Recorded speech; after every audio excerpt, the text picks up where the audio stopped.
امیر المومنین خلیفۃ المسلمین مراد مصطفیٰ صلی اللہ تعالی علیہ وسلم حضرت سیدنا عمر فاروق رضی اللہ تعالیٰ عنہ کو 26 ذی الحج کو زخم لگا تھا، قاتلانہ حملہ آپ پر کیا گیا تھا، اور یکم محرم الحرام کو اسلام کے اس بطل جلیل، اس قائد، اس لیڈر اور دنیا اسلام پر اپنی سیرت کے انمٹ نقوش چھوڑنے والے اس خوبصورت انسان نے دنیا سے پردہ فرمایا۔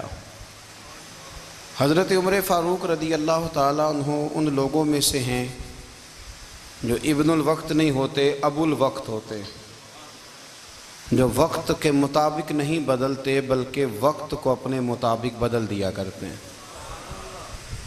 یہ وہ لوگ تھے کہ دین ان کا اوڑھنا بچھونا تھا، ان کا چلنا پھرنا دین تھا، ان کا ہنسنا اور رونا دین تھا۔ انہیں علم الیقین سے لے کر عین الیقین تک ایک خاص مقام اللہ نے عطا کر دیا تھا، تو بس پھر یہ سمجھ گئے تھے کہ دین ہی زندگی ہے، دین ہی روح ہے، اور دین ہی ہماری اصل ہے۔ نبی کریم صلی اللہ تعالیٰ علیہ وسلم نے فرمایا کہ میں نے خواب دیکھا ہے، کچھ لوگوں کو میں نے قمیضیں پہنے ہوئے دیکھا، کچھ کی قمیضیں ناف تک تھیں، کچھ کی پیٹ تک تھیں، اور کچھ کی گھٹنوں تک تھیں۔ عمر، میں نے تمہیں بھی دیکھا ہے، تمہاری قمیض تو پیروں سے ٹکرا رہی تھی۔ تو حضرت عمر کہنے لگے، حضور خواب کوئی دیکھتا ہے، تعبیر کوئی بتاتا ہے، پر یہاں کمال یہ ہے کہ خواب بھی آپ نے بتایا ہے، تعبیر بھی آپ ہی بتائیں گے۔ حضور پھر بتا دیں اس خواب کی تعبیر کیا ہے۔ تو حضور نے فرمایا تعبیر یہ ہے کہ کسی کا دین ناف تک، کسی کا گھٹنوں تک، کسی کا پیٹ تک، اور عمر تو سارا ہی دین میں لپٹا ہوا ہے، تو سارا ہی دیندار ہے، سارا ہی۔ حضرت عمر فاروق رضی اللہ تعالیٰ عنہ آئیڈیل ہیں، ایک ہیرو ہیں۔ ان کی زندگی کے درجنوں پہلو ہیں، ہر سال ہم ایک پہلو بیان کر دیتے ہیں، کبھی عدل و انصاف پہ بات کر لیتے ہیں، کبھی نظام حکومت پر۔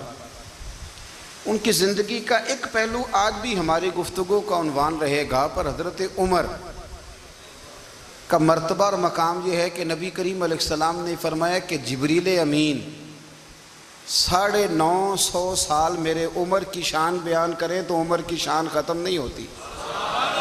950 سال اگر حضرت جبریل بھی بیان کریں تو یہ مقام ہے سیدنا فاروق اعظم کا۔ اللہ تبارک و تعالیٰ نے جس طرح سارے نبیوں میں شان حضور کو عطا فرمائی، اسی طرح تمام نبیوں کے حواریوں میں سب سے زیادہ شان حضور کے غلاموں کو عطا فرمائی۔ قرآن مجید میں اللہ کریم نے فرمایا، یا ایھا الذین آمنوا قوا انفسکم واہلیکم نارا، فرمایا اے ایمان والو خود بھی جہنم کی آگ سے بچو اور اپنے گھر والوں کو بھی دوزخ کی آگ سے بچاؤ۔ خود بھی بچو اور اپنے گھر والوں کو بھی، کس کو جی؟ جی ہماری ساری نصیحتیں باہر والوں کے لیے ہیں۔ باہر ہمیں بہت بڑا لیکچر بھی دینا پڑے تو چلتا ہے، بہت بڑی داستان سرائی بھی کرنی پڑے تو چلتی ہے۔ سٹیٹس اور معیار یہ ہے کہ سارا کچھ باہر والوں کے لیے، اور گھر کے وہ پھول جن کی آبیاری بھی ہم نے کرنی تھی، کو جڑی بوٹیاں اور گائیں تو وہ کاٹنی بھی ہم نے خود تھی، دھوپ اور چھاؤں کا خیال بھی ہم نے رکھنا تھا، وہاں ہماری نظر نہیں ہوتی۔ پڑوسی کے بچے کیا کر رہے ہیں یہ سارا پتہ ہوتا ہے، اور میرے گھر میں کیا گل کھل رہے ہیں اس کی مجھے خبر نہیں ہوتی۔ حضرت عمر فاروق نے جب یہ آیت نازل ہوئی تو فوراً عرض کیا، یا رسول اللہ صلی اللہ علیہ وسلم اس کا کیا مطلب ہے کہ خود بھی دوزخ کی آگ سے بچو اور اپنے گھر والوں کو بھی بچاؤ؟ تو نبی کریم علیہ السلام نے فرمایا، عمر اس کا مطلب یہ ہے کہ جن چیزوں کا اللہ رسول تمہیں حکم دیتے ہیں تم اپنے گھر والوں کو ان چیزوں کا حکم دو، اور جن چیزوں سے اللہ رسول تمہیں منع کرتے ہیں تم اپنے گھر والوں کو بھی ان چیزوں سے منع کرو۔ حضرت عمر فاروق کی زندگی میں جو چیز آپ کو بہت زیادہ ملے گی نا، وہ یہ ہے کہ آپ نے جتنا کڑا احتساب محاسبہ باہر والوں کا کیا ہے نا، اس سے زیادہ بڑھ کے اپنا اور اپنے گھر والوں کا کیا ہے۔ یہ بڑا عجیب معاملہ ہے کہ ہم جتنے لوگ ہیں ہمارا معیار یہ ہے کہ سامنے والا غلط ہے اور میں ٹھیک، یعنی دوسرے کا بچہ گلی میں نظر آ جائے تو اس کی غلطیاں نکلنی شروع ہو جائیں گی، اور میرا بچہ سارا شہر گھوم آئے ایک ٹائر پہ موٹر سائیکل پہ، تو ہم کہتے ہیں کہ ابھی بچہ ہے، انشاءاللہ سیانا ہو جائے گا۔ اگر ابا جی آج تک سیانے نہیں ہوئے کہ اس کو سمجھا لیں، تو پھر بیٹے کا سیانا ہونا تو ہو سکتا ہے کہ وہ 60-70 سال لگ ہی جائیں۔ گھر کے اندر جب تک توجہ نہیں ہوتی، اور سب سے پہلے جب تک اپنی ذات پر توجہ نہیں ہوتی، تو والد کا جب تک کردار بچے نہیں دیکھتے جب تک، اتنی دیر تک ان کا تبدیل ہونا ممکن نہیں ہوتا۔ حضرت عمر فاروق رضی اللہ تعالیٰ عنہ باہر والوں کا بھی بڑا سخت حساب کرتے تھے۔ بڑا ایک گورنر صاحب نے لباس بڑا شاندار پہننا شروع کر دیا تھا، تو حضرت عمر نے اتروا کے نا تو انہیں ٹاٹ کا لباس پہنا کے تو اونٹ چرانے کی ڈیوٹی دے دی تھی۔ اتنا سخت احتساب کرتے۔ کسائی کی دکان پر بھی 1-2 گھنٹے کھڑے ہوتے تھے۔ جو آدمی مسلسل 2 دن گوشت خریدتا تھا نا، فرماتے تھے اس کا ٹیکس بڑھا دو، لوگوں کو دال نہیں مل رہی اور یہ روز گوشت کھاتا ہے۔ حضرت فاروق اعظم، اس کو جزیہ کہا جاتا تھا، یا کچھ اور معاملات ہوتے تو بڑھا دیتے تھے۔ مسلسل جو 2 دن آدمی گوشت کھاتا تھا، فرماتے تھے مدینے میں غربت ہے، اگر یہ والا نظام تم کرو گے تو غریب لوگ کس کی طرف دیکھیں گے۔ لیکن اس سے زیادہ بڑھ کر جو ان کی زندگی کا معیار اور سٹیٹس تھا وہ یہ تھا کہ اپنے گھر کا خاص خیال رکھتے، خاص توجہ کرتے۔ ملک شام سے اور ایران سے کچھ لوگ آپ کی خدمت میں آئے، تو وہاں سے کچھ کنیزیں بھی آئیں، ان کے بادشاہ پیغام لے کے۔ شاہ ایران کی کنیز کو ملکہ نے کہا کہ نا حضرت عمر کی زوجہ کو دیکھ کے آنا ذرا کس طرح کی ہے۔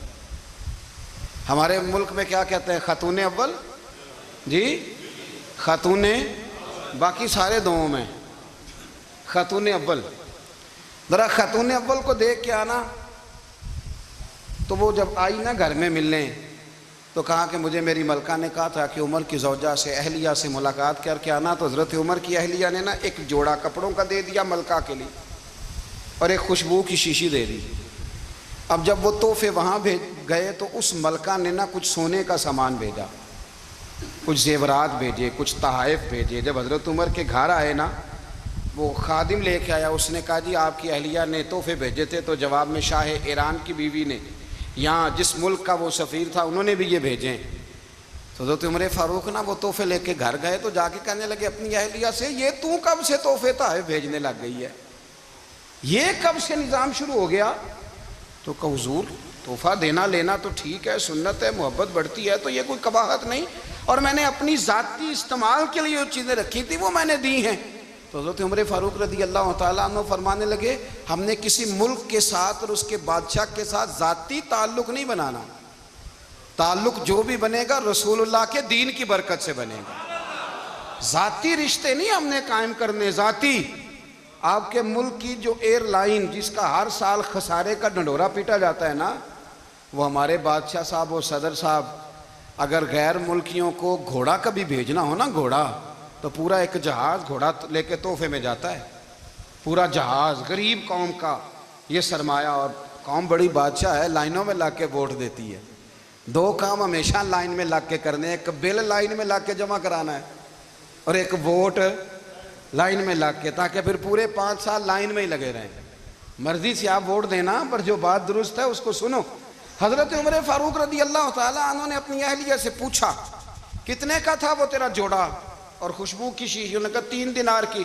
فرمایا یہ 3 دینار تیرے، اور باقی جو تحفے آئے ہیں وہ تو خود کہہ، چونکہ اس نے تیرے نام بھیجے ہیں، تو کہہ کہ میں مال غنیمت میں دیتی ہوں، تو کہہ میں مسلمانوں کو کہہ۔ تو زوجہ ہنس پڑی، کہنے لگی میں نہ بھی کہوں تو مجھے کہنا تو پڑے گا ہی، کہنا تو میں نے ہے ہی، جو کہ سامنے عمر فاروق ہیں، لہذا فرمایا کہہ دیتی ہوں میں نے دیا خزانے کو۔ حضرت عمر نے جمع کرا لیا۔ میں یہ کیا بات ہوئی، میرے گھر والے جو مرضی کریں، ان کا معیار زندگی جس طرح کا مرضی ہو۔ اور حضرت عمر ایک جملہ کہا کرتے تھے، اللہ کرے کہ یہ باتیں اس دور حاضر میں ہماری سمجھ میں آئیں، حضرت عمر فاروق رضی اللہ تعالیٰ عنہ اپنے بچوں کو فرمایا کرتے تھے کہ بہت آدمی کو بھوک لگی ہو نا اور پھر اس کی پسند کا کھانا پکا ہو، جتنے شوق سے وہ اس کھانے کو دیکھتا ہے نا، فرمایا اس طرح پوری قوم اپنے بادشاہوں کے خاندان کو دیکھتی ہے، اس تیزی کے ساتھ دیکھتے ہیں کہ ان کے گھر میں کیا ہو رہا ہے، ان کا معیار زندگی کیا ہے، ان کا سٹیٹس کیا ہے۔ سیدنا فاروق اعظم رضی اللہ تعالیٰ عنہ نے اپنے گھر کے اندر اپنے بچوں، آپ کے بچے دونوں کاروبار کے لیے مصر گئے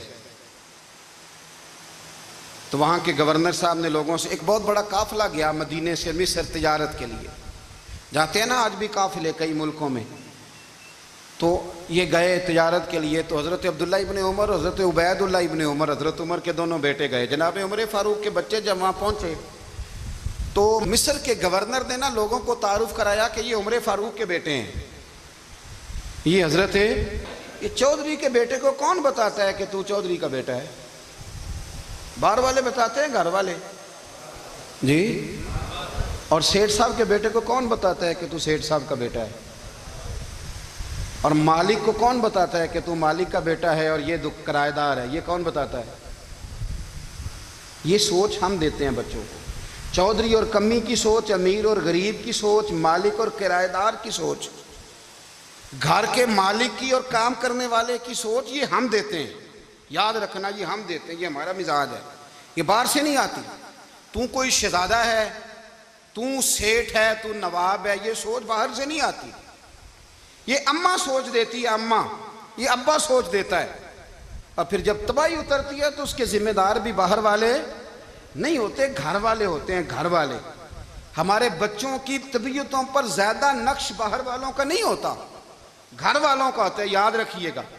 حضرت عمر فاروق رضی اللہ، بچے ہیں، شہزادے ہیں، وہ کاروبار کرنے گئے اور وہاں لوگوں نے بتایا گورنر صاحب نے کہ یہ فاروق اعظم کے بچے امیر المومنین کے، لوگوں نے ان سے زیادہ مال خریدا، تجارت میں زیادہ نفع ہوا، ظاہر ہے کہ وہ آپ کے جو اللہ خیر کرے حکمران ہیں، ان کے کاروبار کتنے ملکوں میں ہیں، کس بنیاد پر ہیں؟ وہ صرف اس بنیاد پر کہ وہ حکمران رہے، ان کے لیے آسان تھا بڑے لوگوں سے تعلقات بنانا۔ حضرت عمر فاروق رضی اللہ تعالیٰ عنہ کے بچے ڈھیروں مال کما کے جب واپس آئے نا تو حضرت عمر سے آ کے بچوں نے بطور محبت کا، ابا جی اللہ نے بڑا ہی فضل کیا ہے، بڑا مال کمایا الحمدللہ، یہ دیکھیں کتنا نوازا ہے۔ تو حضرت عمر کہنے لگے سارے قافلے نے اتنا ہی کمایا ہے؟ سارے قافلے نے اتنا ہی کمایا ہے؟ کہ حضور نہیں، سارے قافلے نے اتنا نہیں کمایا، سب کو اتنا نہیں ملا، وہ تو وہاں گورنر صاحب نے لوگوں کو تعارف کرایا تھا کہ یہ عمر کے بچے ہیں، تو لوگوں نے پھر ہم سے بڑا ہی خریدا۔ تو حضرت عمر فرمانے لگے ٹھیک ہو گیا، میں بات سمجھ گیا، اس طرح کرو، جو تمہاری اصل زر تھی نا، جو راز تھی، وہ رکھ لو اور باقی سارا مال مال خزانہ میں جمع کرا دو، اس لیے کہ یہ تم نے تجارت نہیں کی، یہ تم نے اپنے باپ کا نام بیچا ہے، یہ تم نے امیر المومنین کے بیٹے ہونے کا فائدہ اٹھایا ہے۔ فرمایا یہ تمہارا نہیں حق، یہ مسلمانوں کا ہے، اس لیے کہ یہ مال تم نے محنت سے نہیں کمایا، یہ باپ کی کرسی کا فائدہ اٹھایا ہے۔ اور فرمایا اگر تم نے مال جمع نہ کرایا تو میں مال بھی لے لوں گا زبردستی اور کوڑے بھی ماروں گا، ڈبل سزا دوں گا، مرضی سے جمع کراؤ گے تو کوڑوں سے بچ جاؤ گے۔ بڑے بیٹے نے تو جمع کرا دیا تو چھوٹا تھوڑا پریشان ہوا، تو حضرت عبداللہ ابن عمر چھوٹے کا ماتھا چوم کے کہنے لگے بیٹے چپ کر کے جمع کرا، یہاں بھی فخر کر کے ہم عمر کے بیٹے ہیں اور قیامت میں بھی فخر کریں گے کہ ہم فاروق اعظم کے بیٹے ہیں، یہاں بھی ناز کریں گے اور وہاں بھی ناز کریں گے کہ عمر کے بچے ہیں۔